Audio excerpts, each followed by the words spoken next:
మాతో పాటుగానే ఉన్నారు. వాళ్ళు మా కుటుంబ వ్యక్తులుగానే మెలిగే వాళ్ళు అనమాట. మాతో పాటునే ఉండి 30 సంవత్సరాలుగా చిట్ ఫండ్ చుట్టూ నడుపుతూ మళ్ళీ గోల్డ్ షాపు, మళ్ళీ సూపర్ మార్కెట్ ఇవన్నీ పెట్టుకున్నారనమాట. మా వాళ్ళందరికీ 10 సంవత్సరాల క్రితం హైవేకి పొలాలు పోవడంతో గవర్నమెంట్ దగ్గర నుంచి కొద్దిగా డబ్బులు వచ్చినాయి సార్. ఆ డబ్బుల్ని వీళ్ళు ఎత్తుకుపోయి రూపాయి, 1.5 రూపాయలు అట్లా వడ్డీ ఇస్తామని వాళ్ళు ఆశ పెడితే వీళ్ళ దగ్గర ఉన్నాయని తెలుసుకొని వీళ్ళందరూ పోయి సరే మనకు వడ్డీ వస్తుంది కదా తెచ్చుకుందాము, వడ్డీతో పాటుగా వడ్డీ అట్లా ఇచ్చేలేదమ్మా, చిట్లు వేసుకోవాలి దానికి, అట్లే ఆ వడ్డీ డబ్బులకి చిట్లు వేస్తామని చెప్పి అసలు అట్లే పెట్టుకొని వాని వడ్డీ అది మళ్ళీ చిట్లు ఇవి మొత్తం కలిపి ఇప్పుడు అక్కడ మాకు పిటిషన్ దాఖలా చేసినంత వరకు కూడాను 13,14,00,000 మెన్షన్ చేసి పరారు అయిపోయినాడు సార్. యాక్చువల్గా డబ్బులు ఇచ్చిండే వాళ్ళు కొంతమందినే మెన్షన్ చేసినాడు అనమాట. చిట్టుది ఏమాత్రం మెన్షన్ చేసిండే చిట్టు డబ్బులు ఇది ఓన్లీ అసలు కూడా 10% మాత్రమే మెన్షన్ చేసినాడు, రిమైనింగ్ ఏవి మెన్షన్ చేసిండేది. మళ్ళీ ఈ చిట్టు డబ్బులు ఇవన్నీ కలుపుకుంటా కూడా 50 కోట్ల పైచీలకు మాటే వస్తుంది. అది 18వ తేదీ కోర్టులో పిటిషన్ దాఖలా చేసినారు. ఐపీ నెంబర్ వచ్చిందని మాకు బయట ఒక నోటీసులు, పేపర్ క్లిప్పింగ్ ఇవన్నీ వచ్చినాయి సార్. మీకు ప్రాన్సర్ రాసుకోరా? లేదు సార్, చిన్న బుక్ సార్, బుక్కలు రాసినారు సార్. ఇలాంటి బుక్కులు రాసినారు సార్ ప్రతి ఒక్కరికి. చిత్తులకి అదే అసలు వడ్డీకి అన్నింటికి ఇదే అనమాట. ఇంకొంతమంది ఏమరా అంటే గోల్డ్ పెట్టుకున్నారు, గోల్డ్ స్లిప్ అవన్నీ ఇచ్చినారు, ఆమె డబ్బు కూడా కట్టేసి వెళ్ళిపోయింది. ఆమెకి బంగారు ఇవ్వలేదు, డబ్బు కూడా ఇవ్వలేదు సార్. ఇవ్వండి సార్ ఆమె స్లిప్పులు. ఆమె గోల్డ్ పెట్టి పొదవ పెట్టుకొని డబ్బులు కూడా కట్టుకునేసినాడు, గోల్డ్ ఇవ్వలేదు, అసలు డబ్బులు మాట ఏమీ లేదనమాట. ఏమీ లేదు.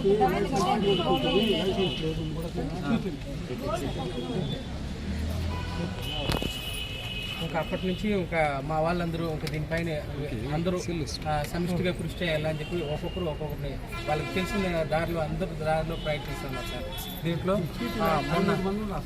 మొన్న వచ్చి మా ఎమ్మెల్యే గారిని కలవడం జరిగింది. సార్ వచ్చి డిఎస్పీ గారిని మళ్ళీ మిమ్మల్ని కలవమన్నారనమాట. ఈరోజు డిఎస్పీ సార్కి ఒక అప్లికేషన్ సార్తో మాట్లాడినాము, ఇంకా ఇప్పుడు మీతో మాట్లాడినాము.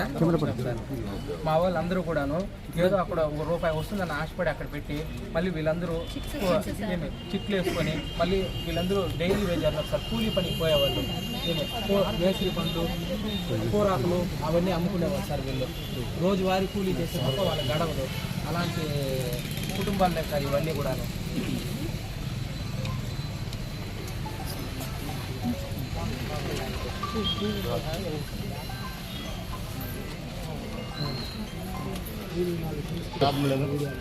సార్ నమస్తే సార్.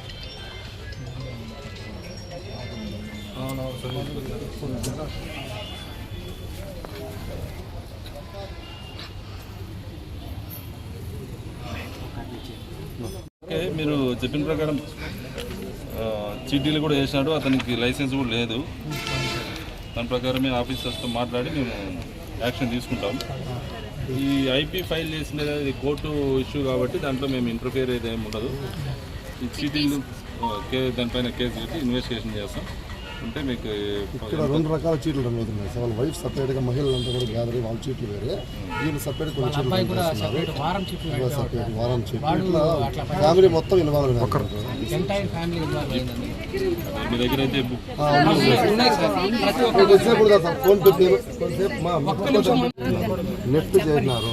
కొద్దిమంది వచ్చి మా క్యాష్ రూపాయలు కట్టినారు. బుక్లు అయితే ఇచ్చారు అందరికీ. బుక్స్ అయితే కామన్గా ఉన్నాయి. ఫోన్పే పేమెంట్ కొద్దిమంది ఉన్నారు, కొద్దిమంది ఎడ్యుకేటెడ్ పర్సన్స్ ఫోన్పే చేసినారు. కూరాకు కూలీలు అమ్ముకునే వాళ్ళు, కొద్దిమంది క్యాష్ బుక్లో రోజు 200-300 కూడా కట్టేవాళ్ళు చీటీ కోసం. మొత్తం డబ్బులంతా ఇప్పుడు దీంట్లో మీరు 67 నేమ్స్ మెన్షన్ చేశారు మీరు విక్టిమ్స్ కింద. వీళ్ళవి అట్లీస్ట్ మీరు ఫోన్ నెంబర్ కూడా ఇస్తే మాకు ఇస్తాం సార్. ఇప్పుడు ఏదన్నా మేము ఇప్పుడు వాళ్ళతో డీటెయిల్స్ తీసుకోవాలి కదా, తీసుకొని అన్నీ అయిన తర్వాత దీనిపైన లీగల్గా మేము కేసు అయితే కట్టి యాక్షన్ తీసుకుంటాం. దీంట్లో ఫోన్ నెంబర్ యాడ్ చేసి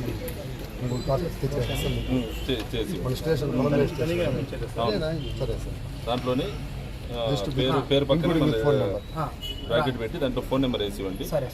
వేసిస్తే మేము ఇప్పుడు అయ్యేదే తాత మీరు రాసి ఒక చిన్న ఇన్ఫర్మేషన్ సార్, ఇందులో మేము ఇక్కడ మెన్షన్ చేసిన 67 మెంబర్స్ది వాళ్ళ తాలూకా ఇప్పుడు చుట్టూ జిరాక్స్లు అవన్నీ ఎవిడెన్స్ లాగా కలెక్ట్ చేసినాం. వాటి జిరాక్స్లు కూడా మీకు ఇవ్వాలా? మేము పిలుస్తాం అన్నీ. ఇప్పుడు అన్ని చూసిన తర్వాత ఒకరిది రాసుకొని మేము అలాగే సార్. అర్థమైనా మళ్ళీ అన్ని డీటెయిల్స్ వచ్చిన తర్వాత కేసు పెట్టి మీ దగ్గర నుంచి హ్యాండ్ ఓవర్ చేసుకుంటాం. సరే సార్. అర్థమైంది. మేము ఒరిజినల్ తీసుకున్నామంటే మీ దగ్గర డూప్లికేట్ పెట్టుకోండి. అర్థమైంది. ఆ విధంగా మేము క్లియర్ ఇస్తాం. సరే సార్, ఫోన్ నెంబర్ రాసి మీకు ఇస్తాను సార్. అంతా బాధితులే కూలీనాలు చేసుకున్నాము. చేస్తాం. Okay sir. ఫోన్ నెంబర్ తెచ్చుకొని నేను రాస్తాను. 3 గంటలకు ఇచ్చేద్దాం. అందరూ ఇంతమంది కాకుండా మీ దాంట్లోనే మీకు నమ్మకంగా 4-5 మందిని పెట్టుకొని ఏదైనా ఉంటే వాళ్ళు వచ్చి కమ్యూనికేట్ చేసే విధంగా మేము కూడా చెప్పాలంటే అందరికి చెప్పలేం కదా. అలాగే ఒకటి ఏదైనా మీరు గ్రూప్లా క్రియేట్ చేసుకోండి, వాట్సాప్ గ్రూపు. దాంట్లో ఎవరన్నా మాట్లాడేది ఏదన్నా మీకు డౌట్ ఉంటే మా దగ్గర మాట్లాడడానికి 4-5 మంది వస్తే సరిపోతుంది. ఇంతమంది ఆడికి తిరగాలన్నా ప్రతిసారి తిరుగుకుంటా వేస్ట్. మీకు ఏదన్నా ఉండేది అప్డేట్ దాంట్లో పెడతారు వాళ్ళు. అలాగే సరేనా? అందరూ ఇట్లా ఇంతమంది అవసరం లేదు, చోటికి తిరగనే అవసరం లేదు. అలాగే సరే. Thank you sir. Thank you. ఈరోజు ఒక 10 నిమిషాలు చేస్తాను. వెంకట్రావు అనే అతను మన కోర్టులో ఐపీ ఫైల్ చేసినాడు 13 crores దానికి. దాంట్లో భాగంగా విక్టిమ్స్ మన దగ్గరికి ఒక 67 మెంబర్స్ ఉన్నారని చెప్పి ఒకటి రిప్రజెంటేషన్ వచ్చి తీసుకొచ్చారు ఈరోజు. అతను చీటీ వ్యాపారము, నెక్స్ట్ గోల్డ్ మార్టిగేజ్ చేసుకోవడం, ఈ విధంగా చేసి వాళ్ళకు మోసం చేశాడని చెప్పి అది వాళ్ళ యొక్క కంప్లైంట్. దీనిపైన ఆఫీసర్స్తో చర్చించి వాళ్ళు చెప్పిన మేరకు అతని పైన కేసు రిజిస్టర్ చేసి లీగల్ యాక్షన్ తీసుకుంటామని చెప్పి తెలియజేస్తున్నాం. ఫ్రేమ్ చెట్టు కొంచెం పైకి ఎత్తుంది, కొంచెం పైకి ఎత్తునా సార్. యాక్చువల్గా మన దగ్గర చాలామంది ఈ చీటీలు వేస్తుంటారు. అది ప్రతిసారి కూడా మా నోటీస్కి వచ్చింది ఏంటంటే అతను 20 yearsగా 30 yearsగా చీటీలు వేస్తున్నారు, ఎప్పుడు లేదు సార్ ఉన్నటువంటి ఇట్లా అయిందని చెప్పేది మన నోటీస్కి వచ్చిండేది. అది ప్రతి చోట జరుగుతున్నది. అదే అతనికి ఏదైనా ఇవ్వాల్సిన లేకపోతే అతను కూడా ప్రెజర్ ఫీల్ అయ్యి మొత్తం ఒకటేసారి అతను ఈ విధంగా ఐపీఎల్ ఫైల్ చేస్తున్నారు అనేది మా దృష్టికి వచ్చింది. కాబట్టి పబ్లిక్కి మా రిక్వెస్ట్ ఏమంటే ఇట్లాంటి అన్రిజిస్టర్డ్ చీటీల దాంట్లో ఇన్వాల్వ్ కావద్దండి, వాళ్ళకి అమౌంట్ పే చేసి మీరు నష్టపోవద్దని చెప్పి పోలీసు వాళ్ళ యొక్క విజ్ఞప్తి.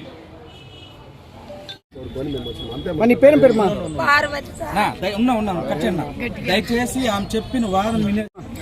నా పేరు పార్వతి సార్. అదే ఇచ్చినాము, మాకు ఇవ్వకుండా మోసం చేసినారు సార్. ఎంత ఇచ్చామ్మా నువ్వు? 20 లక్షలు. ఎవరికి ఇచ్చినావు? ఆ సార్కే. Sir Venkatrao sir. ఏడుంటాడు ఆయన? ఆడ ఐదులే సార్. నాకు న్యాయం చేసి నా దుడ్లు వచ్చాడు చేయండి సార్. చాలా బాధల్లో ఉంటాం మేము. నాకు ఎవరు లేదు.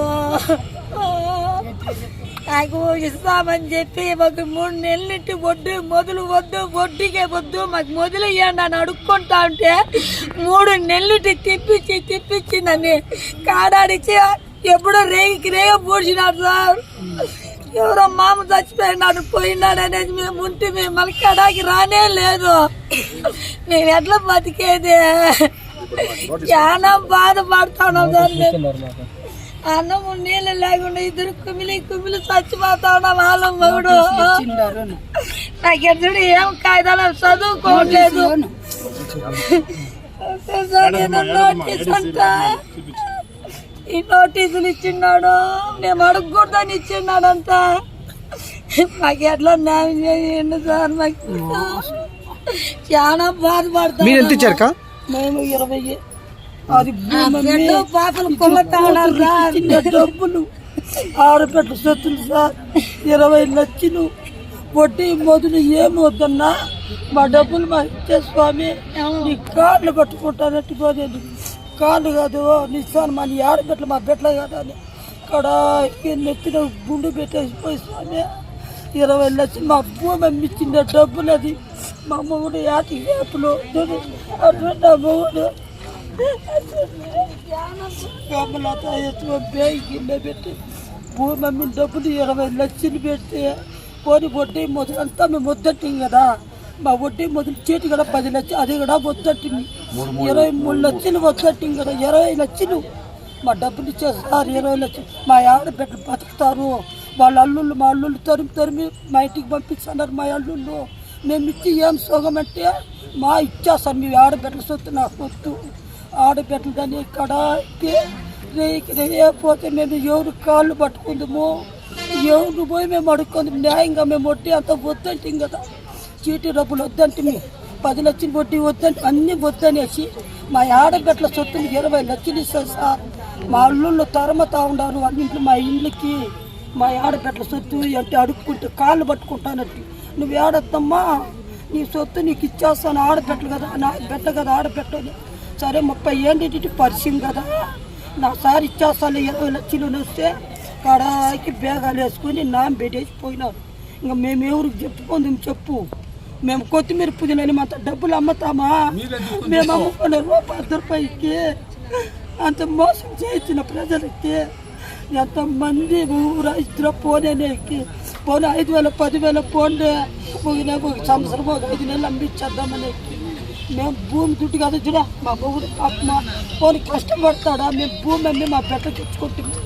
నువ్వు తీసుకొని మా అమ్మని ముంచుతీవి. ఎట్లా జరిగింది సార్ మాది గెత్తి. ఏం చేసే స్వామి, ఏదో ధర్మము. మేము అదే అనుకునేది వచ్చిండేది. నా పేరు అమ్రీన్. నేను రామన్న వాళ్ళ ఇంటి ఎదురుగానే ఉంటాము. మా నాన్న చనిపోయి దగ్గర 17 సంవత్సరాలు అవుతుంది. 2014 నుంచి మేము వాళ్ళ దగ్గర చిన్న జాబ్స్, టీచర్ జాబ్ చేస్తూ ఉన్నాము. ఆ చిన్న జాబ్స్ చేసుకొని వాళ్ళ దగ్గర 3 లక్షల చీటీలు 3 వేసినాం. 3 లక్షల చీటీలు 3 వేసి వాళ్ళ దగ్గర అట్లనే సేవింగ్స్ చేసుకుంటూ వస్తూ ఉన్నాం. పెళ్ళిళ్ళకి అనేసి, చదువులకు అనేసి, ఇల్లు కట్టుకుందామనేసి. చంద్రకళ ఆంటీ మాకొచ్చి మీ కష్టం మాకు తెలుసమ్మా, మీ కష్టాన్ని మేము తినము, మీ అమౌంట్ మీకు ఇచ్చేస్తాము. ఈ నెల అంటే ఫిబ్రవరి 15వ తేదీన మాకు బల్క్ అమౌంట్ వస్తుంది. ఆ అమౌంట్ రాగానే మీకు ఇచ్చేస్తాము, ఆడబిడ్డల సొత్తు మేము తినము అని చెప్పి కన్నీళ్ళు పెట్టుకుని మేము నమ్మినాము. ఇన్ని సంవత్సరాల నుంచి మేము ఉన్నాం కదా, మమ్మల్ని వీళ్ళు మోసం చేయరు, మా గురించి వీళ్ళకి బాగా తెలుసు అనేసి మేము నమ్మి, వేరే వాళ్ళు చెప్తా అంటే కూడా మేము ఆ మాటలు కూడా నమ్మలేదు. మేము నమ్మకుండా వాళ్ళ మీద అంత హోప్ పెట్టుకుంటే వాళ్ళు మమ్మల్ని మోసం చేస్తున్నారు. మాకు 10 లక్షల రూపాయలు రావాల్సి ఉంది వాళ్ళ దగ్గర నుంచి. ఎలాగైనా మాకు హెల్ప్ చేయాలనేసి గవర్నమెంట్ తరఫు నుంచి వేడుకుంటున్నాం సార్. అది గంగవరం. అది 15 సీట్లు ఉండగానే నేను సీట్ ఎచ్చకపోయినా సార్. మా పిల్లవాడిని గుళ్ళు బాగాలేదు, సీఎంసీ ఎచ్చకపోతే వాళ్ళు 4 లక్షలు కట్టమన్నారు సార్. నాకు అవర్ డబ్బులు లేదు. సీట్ ఎచ్చకపోతే నువ్వు లాస్ట్లో ఎత్తుకుని లాస్ట్కి చేసి ఇప్పుడు 6వ నెల అయిపోయింది సార్ సీటు. ఆ డబ్బు ఇవ్వలేదు.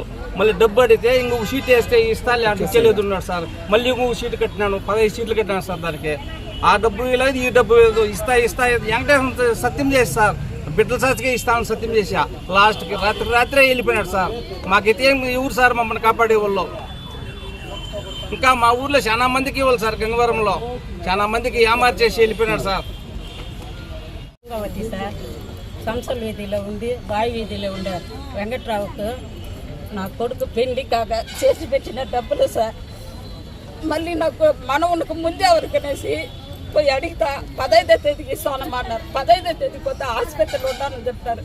మళ్ళీ పోతా 18వ తేదీ మనిషి లేదు సార్. నీకు ఎంతో నాకు సహాయం చేసినారు, మిమ్మల్ని నేను వదలను, నేను ఇస్తాను అనేసి హామీ ఇచ్చినారు సార్. ఇద్దరు మొగుడు పిల్లము అంతే సార్. మళ్ళీ మంచి ఉరిమి లేకుండా ఖాళీ చేసుకొని కూర్చున్నారు సార్.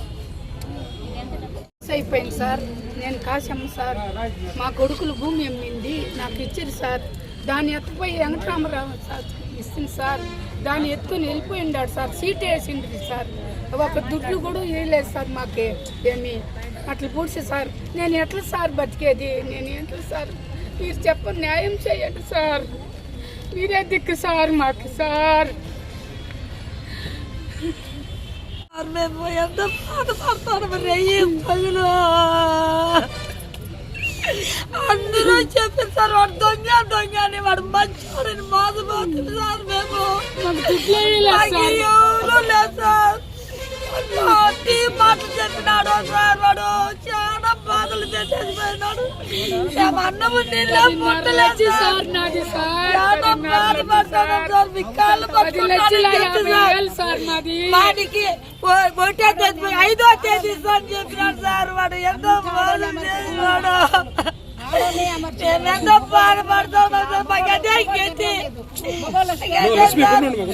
ఇంకా ఎవరు లేదు సార్. మాకు ఆ దుడ్డుకి తప్పించి 3 నెలలుంటి కరెంటు బిల్లు కట్టే ఇలా కూరలు నంజర్లు ఏమీ లేదు సార్. దాన్ని తెచ్చుకొని తిరుగుంటా ఉంటే చేద్దాం చెట్టు మేము ఏమీ చేయం సార్. మాకెంతో వయసు అయిపోయి చచ్చిపోతాము.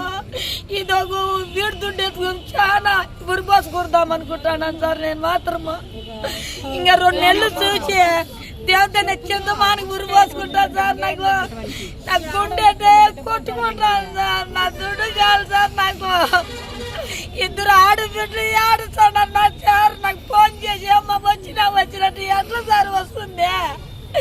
హాస్పిటల్కి చెప్పలేకుండా చచ్చిపోతాను. మొగుడు వాడికి ఎత్తుకొని ఇస్తూ కానీ మొగుడు పోరు. ఆయన వద్దే ముండ కాగితాలకి ఆ బుక్కి ఏమొస్తుంది అని చెప్పినాడు. నేనే ఎండలేదు సార్. దేవుని సాధ్యంగా చాలా మోసపోయినాను సార్. నాకేమి కరం ఉన్నా నేను రెయ్యి పొగులు ఏడుస్తానే ఉన్నా సార్. దేవుని సాధ్యంగా ఆ 7 కొండల వాడి సాధ్యంగా వాడు పోడుస్తాడో ఉంటాడో తెలదు. ఆ దేవునికి ఏం ఒప్పిస్తాను. నేను మాత్రం అన్నమే తిన్నా సార్. నువ్వేమన్నానుగా ఒకే కన్నీరు కారే పని. మా అమ్మ ఇచ్చింది సార్ 5 లక్షలు ఆడబిడ్డలకేనే. మళ్ళీ మా భూమి వేరే వాడు కొట్టేసినాడు. వాడు 15 లక్షలు ఇచ్చినాడు సార్. అంతా ఎత్తుకో 1 నోట్లు వేసినాడు సార్. భూమి పాస్బుక్లు వాడు కొట్టేసినాడు సార్. మా భూమి అమ్ముకునేకి గెత్తి లేకుండా చేసేసినాడు సార్. సార్ చాలా బాధ సార్. నేను ఊరి పోసుకునే గ్యారెంటీ సార్. రమేష్ సైలెంట్గా ఉన్నా. రమేష్ ఈ నెల 18వ తేదీ మా అందరికీ రావు పి వెంకట్రావు చిట్టు బాధితులు మేమంతా 18వ తేదీ ఐపీ పెట్టినాడని చెప్పి పేపర్ క్లిప్పింగ్ వచ్చింది. ఆ మరుసటి రోజు నుంచి ఆయన పైన మేము గాలింపు చర్యలు దానికోసం డిఎస్పీ గారిని, సిఐ గారిని, దాని తర్వాత ఎమ్మెల్యే గారిని కలిసి మా గోడు విన్నవించుకునేదానికి వచ్చినాము. ఈరోజు సిఐ గారిని కలిసి అప్లికేషన్ అవన్నీ ఇచ్చిపోయేదానికి వచ్చినాము. మా వాళ్ళందరూ ఇంకా వాళ్ళ బాధలు సిఐ గారికి చెప్పుకుంటానికి వచ్చినాము.